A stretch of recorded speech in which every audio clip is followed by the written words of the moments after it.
An independent broadcasting network. Today I am at Inwood Park visiting the Sharakapok Earthkeepers. and this is Miss L'Oreal Crowder, and she is a part of this project. Can you tell me a little bit more about it, L'Oreal? Okay, I got involved last year and met Luis in the park and only recently reconnected, and essentially with the help of Dana, who was working on this spring prior. She notified us about what was formerly located here. So just last month we actually had the New York City Cares group, which was the city CBS volunteer group, who came here and helped out with the surface part of this project, and we called it Phase 1. And it wasn't until last week that we were able to remove some big boulders that pretty much covered the natural flow of where the spring once was. So we're in our third week of the actual physical labor, and it's pretty impressive what we've been able to unearth. Can you tell me a little history of the spring and why it's so important to reestablish it? So what I've heard from Miss Dana and Luis is that this spring was actually used by the Native Americans prior to them having to be forced out. And if you actually see along the side of the path, there's a cobblestone path, and it was Robert Moses who was the architecture designer of this park. And I think over the years what had happened was, once the mansions moved out and there wasn't much left of what used to be here, it just got choked up. So we've been finding that as we work here, people have been coming and observing our work and telling us stories about how 60 years ago, 30 years ago, this used to be fresh water that used to run through a pipe, and community members used to come here and actually take the water and use it on their own. How are you planning to protect the spring? Do you have any idea? I think that's still in the works. Right now, Luis has been working very diligently to find organizations like Partnership for Parks and Citizens for New York to give grants to community groups like Sharakapok Earthkeepers. So, with that, support, we're hoping that it'll be able to open new avenues for us in terms of how to preserve this area.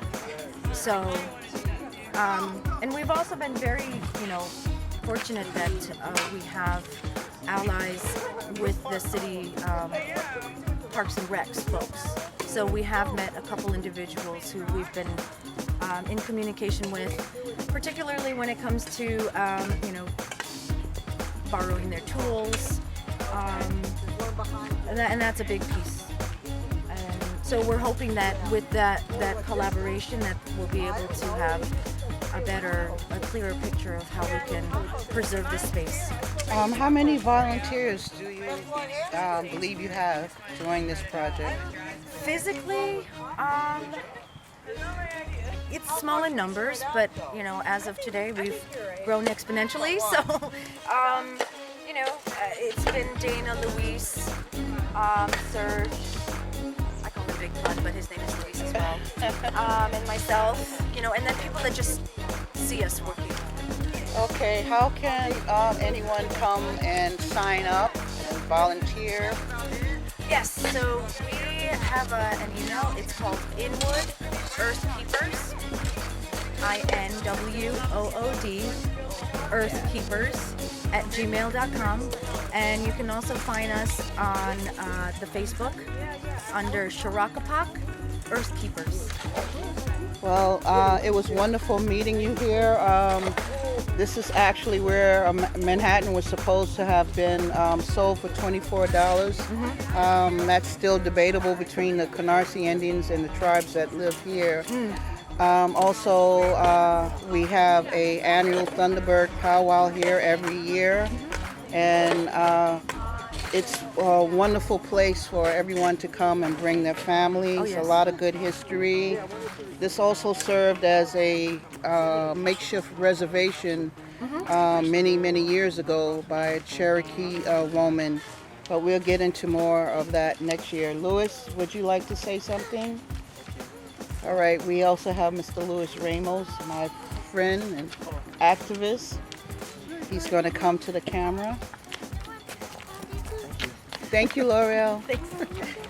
All right, Louis, could you fill us in some more about what's going on here? Well, basically, this is a collaboration here in Inwood Park. A project of the Sharakapok Earthkeepers, which is a New York City Parks group. And our objective is sustainable future, the indigenous way.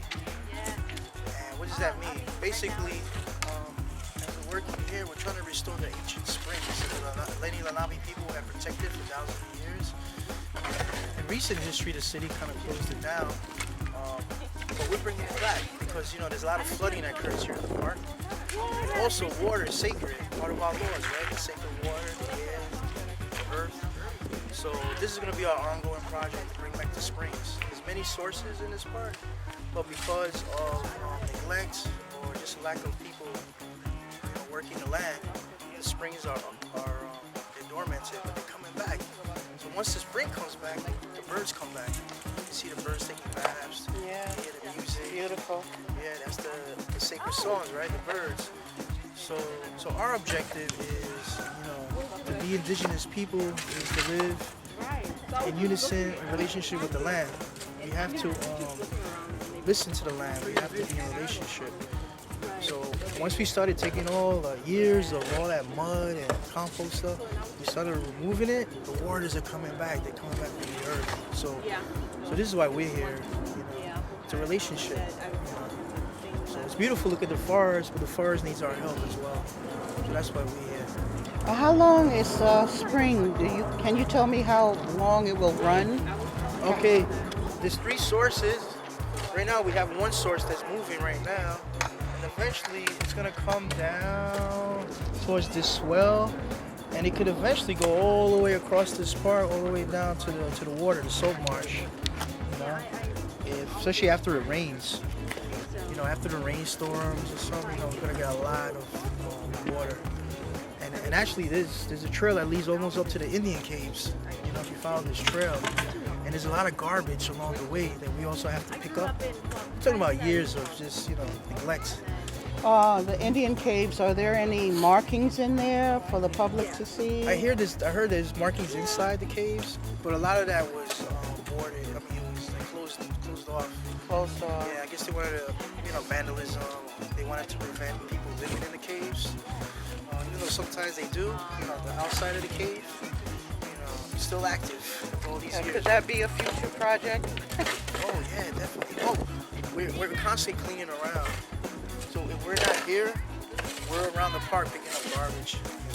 Stuff like that. Well, that's wonderful. I'm looking forward. I'm going to come back to film your progress, and you keep me abreast. And everyone can see this interview on American Indian Independent Broadcasting Network.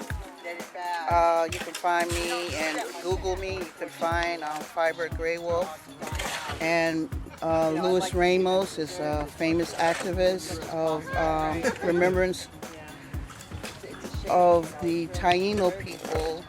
And that celebration is coming up in October 13th. Right, October 13th. So we'll be down at Columbus circle celebrating the ancestors down there with Louis, who created a spiritual event. So until then, this is Fiber Gray Wolf reporting from American Indian Independent Broadcasting Network. I'm signing off, and thank you, Louis. Peace. Thank you. Thank you.